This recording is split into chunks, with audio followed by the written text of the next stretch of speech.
Ahora pasamos a la siguiente sección. Vamos a presentarles a Mercedes Arauz, nuestra invitada el día de hoy. Bienvenida a Voz Populi el día, Mercedes. Muchísimas gracias, Luis, por la invitación. Bueno, Mercedes es economista, graduada de la Universidad del Pacífico, es muy conocida, pero igualmente voy a hacer alguna referencia para nuestro público, y doctora en Economía en la Universidad de Miami. Ha tenido mucha función pública. Durante unos 15 años aproximadamente, el año 2006, fue designada ministra de Comercio Exterior y Turismo. En esa época ella se encargó de negociar y firmar tratados de libre comercio, que el día de hoy llegan a 22, y precisamente son los países con los cuales hay mayor crecimiento en el intercambio comercial, con aquellos con que hay tratados de libre comercio, ¿no? Esta labor pionera fue realizada por un equipo de personas liderado por Mercedes Arauz. En el ministerio también tuvo ella el impulso de la marca Perú, que en algún momento llevó a un orgullo, a una muestra de orgullo nacional muy grande cuando Machu Picchu fue reconocido una de las 7 maravillas del mundo moderno. El año 2009 fue designada ministra de Economía y Finanzas y se convirtió en la primera mujer en ocupar este cargo en el Perú. En 2016 fue elegida vicepresidenta y congresista, y en 2017 ocupó la presidencia del Consejo de Ministros. Bueno, no sigo porque su currículum es bastante grande. Bienvenida otra vez, Mercedes. Gracias, Lucho. Para comenzar, quisiera mostrar una infografía que es parte de los temas que vamos a trabajar en esta conversación sobre comercio exterior. Esta infografía muestra el comercio exterior del año 90 al año 2022 y básicamente está hecha por los tramos presidenciales. A ver, un resumen. El periodo de Fujimori, el comercio exterior, las exportaciones, vamos a hablar de exportaciones para simplificar el análisis, sube de 3.300 millones de dólares a 7.000 millones de dólares. De toda esa etapa tan complicada de estabilización, llegamos a 7.000 millones de dólares el año 2000. Solo el 70% de las exportaciones de productos agrarios el año anterior, el año pasado, el año 2022. Del 2001 al 2011, los dos periodos que suman los gobiernos de Toledo y Alan García, hay un crecimiento increíble. Las exportaciones peruanas suben de 7.000 millones de dólares a 46.000 millones de dólares. Es la etapa precisamente de los tratados de libre comercio, cuando Mercedes está en la cartera de Comercio Exterior y Turismo. Luego no hay un crecimiento significativo. Hacia el año 2020 las cosas están más o menos estables en números de exportación. Hay una serie de sucesos que sería muy extenso explicar acá. Hay una etapa de desaceleración durante el gobierno de Ollantumala, hay una pequeña subida y luego una caída de un 10% durante la pandemia, pero lo que llama la atención es que desde el año 2020 al 2022 las exportaciones suben considerablemente, de 42.000 millones de dólares a 63.000 millones de dólares, 50% de subida, y hablamos de virus COVID, de virus Castillo y de una etapa tan complicada con inestabilidad política en extremo. Mercedes, muchos dicen que este crecimiento, esta estabilidad, esto que sorprende a observadores en el extranjero se debe principalmente a que el BCR ha sido muy independiente del poder político. ¿Crees que esa es la única explicación? ¿Podríamos explicarnos a qué se debe este crecimiento económico? Yo te diría que el crecimiento económico de Perú y el crecimiento de las exportaciones en particular y el comercio exterior de Perú en general, porque también vemos un crecimiento de importaciones, tiene varios factores, ¿no?, de política pública, ¿no? Primero, ciertamente un Banco Central independiente que te da certeza en el manejo monetario, un Ministerio de Economía también bastante serio en su manejo fiscal. Por lo macroeconómico yo te diría ese espacio. Pero lo interesante ha sido que Perú tuvo una decisión política, sobre todo con mucho énfasis a partir del gobierno de Toledo, con el Tratado de Libre Comercio con los Estados Unidos, de una apertura hacia el mundo. Y una apertura que, bueno, con los tratados que el presidente García nos autorizó a trabajar y a firmar, ¿no?, nos abrimos muchísimo el comercio, dándole oportunidades y mercados a montones de productores que no veían el mercado como una posibilidad. O sea, no solamente bajamos aranceles para hacer más barato la compra de insumos y maquinaria y equipo para el desarrollo industrial del país, y productivo del país, sino también abrimos mercados en el Asia, en Europa, en América completa, es decir, abrimos el 98% del comercio nuestro hoy día es a partir de tratados de libre comercio, ¿no? Es muy fuerte la apertura. Y el otro elemento importante ha sido la apertura de la inversión extranjera, porque esa apertura que le da la calidad de trato nacional al inversionista extranjero, ni más ni menos, simplemente trato nacional, permite la seguridad jurídica para que los inversionistas vengan al país. Creo que eso es los grandes alicientes que hemos tenido desde el lado económico. Por supuesto, se ha hecho política pública para mejorar actividades como el agro, la manufactura, en fin, muchas, pero yo creo que todo ha estado relacionado hacia esta voluntad de abrirnos al mundo y con ello, o sea, si uno ve los gráficos de aranceles, pues cuando terminó el gobierno de Alan García I eran tremendamente altos, teníamos una dispersión en aranceles enorme, ahora tenemos 3 niveles de aranceles y el promedio arancelario de Perú es menos de 2%, es 1.8% más o menos, entonces esa apertura te permite pues comprar maquinaria a menores precios, insumos que son necesarios, bienes de consumo, o sea, es muy competitiva nuestra posición internacional. Y esa, entonces, diríamos que es un conjunto de políticas públicas estructuradas que han permitido esto y que tienen cierta solidez, no pueden ser fácilmente avasalladas por una circunstancia política, ¿no? Eso es lo que hemos tratado en otro programa acá, Fernando D'Alessio, recordar esa palabra que se usaba en los 80, 90, la italianización de la política, ¿no? Que cuando Italia era un caos político, pero la economía avanzó tremendamente y se convirtió en una de las grandes economías del mundo, ¿no? Entonces, como que algo así ocurre en el Perú. Ahora, todo este crecimiento, toda esta situación del comercio exterior, tanta importación, tanta exportación, ¿cómo se traduce en beneficio para las personas, para el Estado, para las empresas, para los empresarios? En general, es un incremento de posibilidades de tener más empleos. Eso es lo primero, ¿no? O sea, ¿cuántas eran empresas exportadoras cuando empezamos a hacer el TLC con Estados Unidos? Probablemente 2.000 empresas, no más. Y por eso me acuerdo que Hernando de Soto decía que hay que hacer un TLC hacia adentro. Bueno, lo que decía es que hay que meter más gente metida al área del comercio.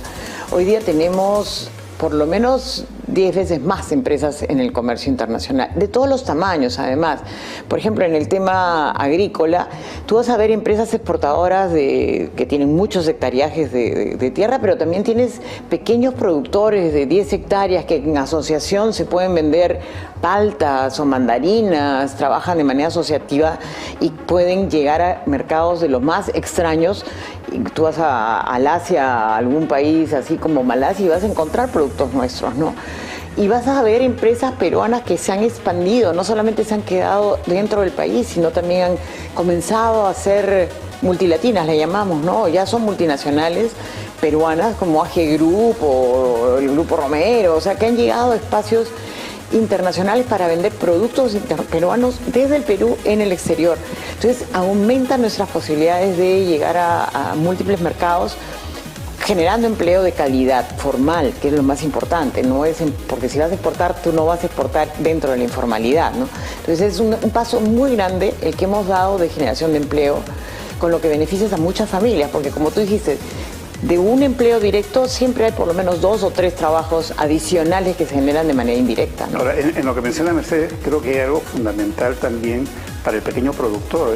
Por ejemplo, en Voz Populi hemos hecho estudios sobre temas muy interesantes en Piura y hemos encontrado cómo hay microfundistas, no minifundistas, microfundistas que tienen media hectárea, 1 hectárea y que están, como mencionabas, asociados, ¿no? Y en esas asociaciones tienen la opción tecnológica porque la gestión de esas asociaciones sí es competitiva y entonces ellos están produciendo productos agrarios que probablemente terminan en una mesa en Europa, en Asia, en Estados Unidos. Somos los primeros exportadores de banano orgánico en el mundo. Exactamente. Y ellos son microproductores, como bien has mencionado, asociados que llegan a mercados con precio justo, con certificaciones de comercio justo, como digo, y certificaciones de orgánico, que son tan importantes.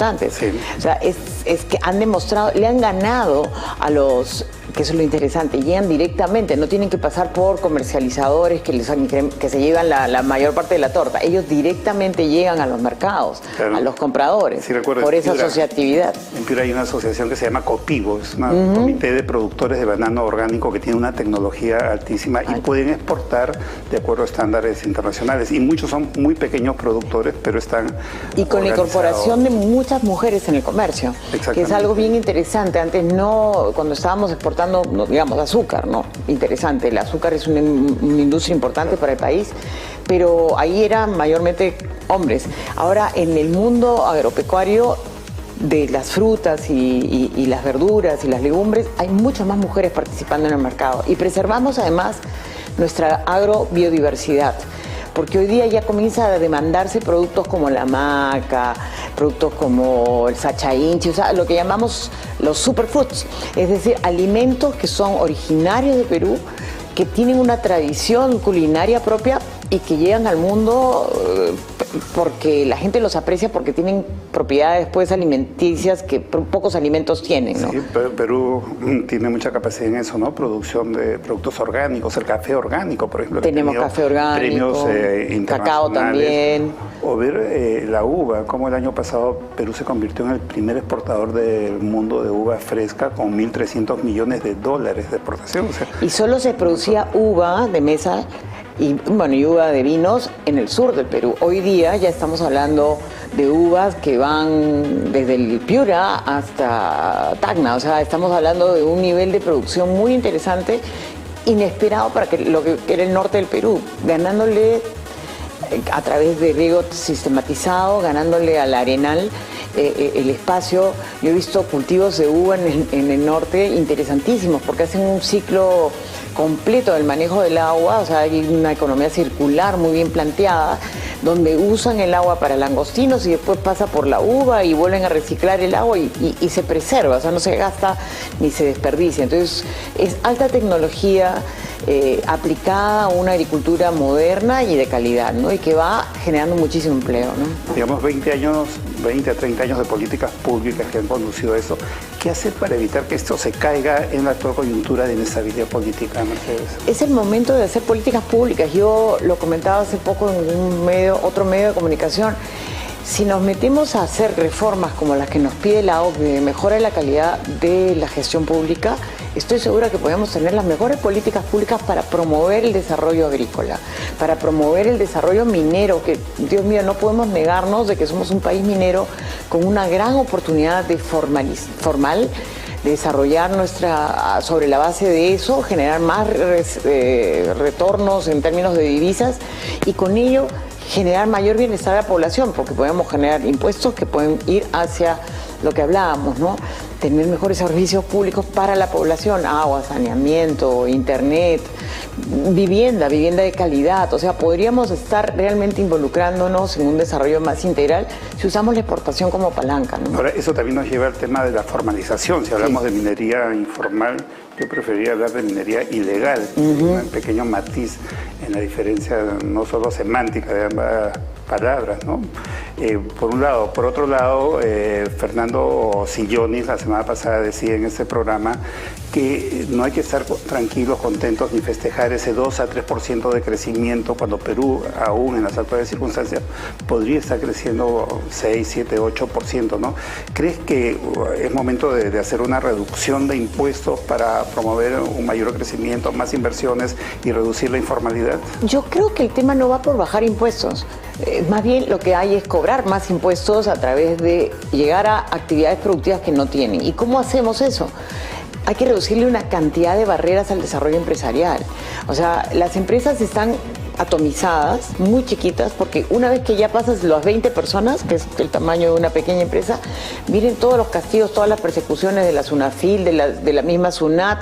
Entonces, en el medio no tenemos esa población de lo que haría nuestra clase media empresarial. No existe. Básicamente es un salto muy grande de pequeña empresa a gran empresa, pero en el medio no hay. Y no hemos desarrollado eso porque ni las leyes laborales, ni las leyes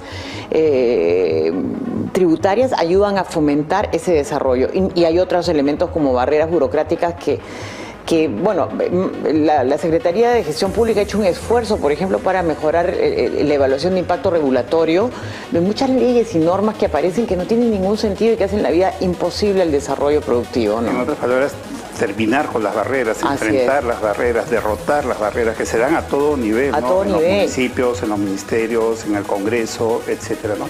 Y ayudaría mucho que esto sea como una agenda de los gobiernos locales y regionales.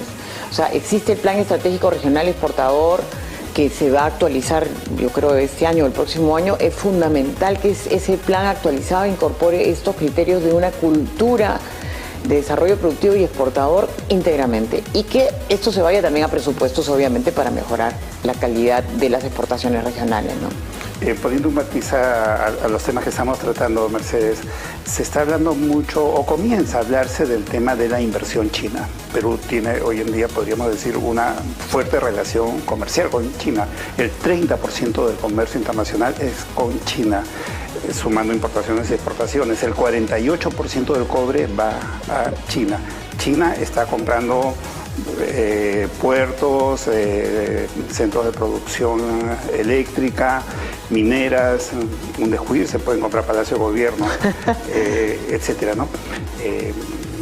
Esa dependencia o eso puede ser algo peligroso para el país. Quienes critican esto dicen que es un país con un capitalismo que no está basado en un sistema de libertades y no tienen buenas prácticas con los trabajadores ni con el medio ambiente, ¿no? Y quienes están de acuerdo dicen, bueno, bienvenida a la inversión china si no hay inversión de otros países que venga y que sea regulada. ¿Tú qué piensas de este tema? A ver, la inversión, yo se lo dije alguna vez al jefe del Departamento de Estado de los Estados Unidos en la época de Donald Trump. Nosotros vamos a hacer bienvenida a cualquier inversión que cumpla las reglas nacionales. Cualquiera que se salte de reglas laborales, ambientales, de buenas prácticas, que están dentro de nuestra regulación, será rechazada. Si va a ir en contra de la competencia en los mercados, también será rechazada. O sea, tenemos que vigilar que no haya, pues, obviamente, operaciones que terminen dominando el mercado y haciendo que eliminen la competencia. Eso no lo queremos. Entonces, dentro de las reglas nacionales, todo está bien y bienvenida a la inversión de cualquier país que lo cumpla. Es cierto, la propiedad de las empresas, de la mayoría de las empresas chinas, es el gobierno chino, pero nuestra relación es muy seria con China. No es una relación basada en la improvisación que en algunos países se ha dado, ¿no? Sobre todo estos países que son más tirados a la izquierda, han jugado a la trampita. Con nosotros no, siempre ha habido mucha seriedad. Y por eso hemos podido denunciar también los malos actos que tuvieron algunos, por ejemplo, constructoras chinas que quisieron entrar a jugar a hacer el nuevo club de la construcción, ¿no? Se denunció, se les puede sancionar, no hay problema. O sea que cualquiera que actúe, como le digo, tiene que cumplir con las reglas nacionales que también le exigimos a los inversionistas nacionales. Cumplan con la ley. De acuerdo, esto es lo básico. No podría haber un monopolio de la electricidad en Lima, ¿no? Ese es un punto. Y para terminar, la última pregunta. Hace 15 años participaste, Mercedes, en la creación de la marca País. Ocurrieron muchas cosas muy interesantes. ¿Cómo ves ese tema de la marca País 15 años después? ¿Qué resultados nos ha dado y qué ves para el futuro? Yo creo que ha sido una marca muy potente. La gente le gusta, la gente se identifica con ella, se sienten orgullosos de tener una historia, porque eso es lo que simboliza la marca. Tenemos una historia larga, muy larga, que nos lleva a un futuro muy enriquecedor, pero hay que seguir alimentándola, no solamente, como digo, por reconocer nuestra biodiversidad natural, sino también, por ejemplo, el reconocimiento de nuestra diversidad cultural. El Perú es rico porque somos un país que es un crisol de culturas, no es una cultura separadas unas de otras.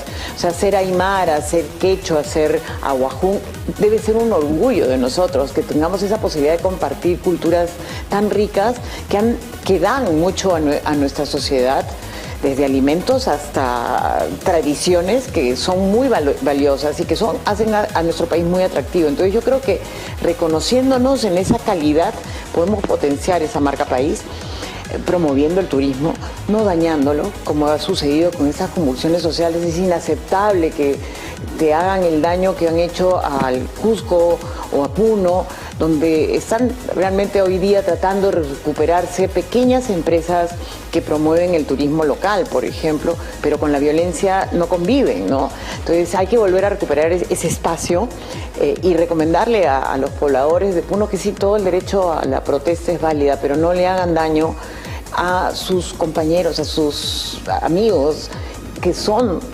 parte de la sociedad y que viven del turismo, ¿no? Y viven de la inversión y del comercio que generamos, ¿no? Muchas gracias, Mercedes, por venir a Voz Populi al Día Empresa y Política. Mercedes lo acaba de demostrar una vez más, una gran conocedora de políticas públicas en el Perú, que nos ha dado el honor de tenerla presente con sus comentarios en esta oportunidad. Gracias. Muchas gracias.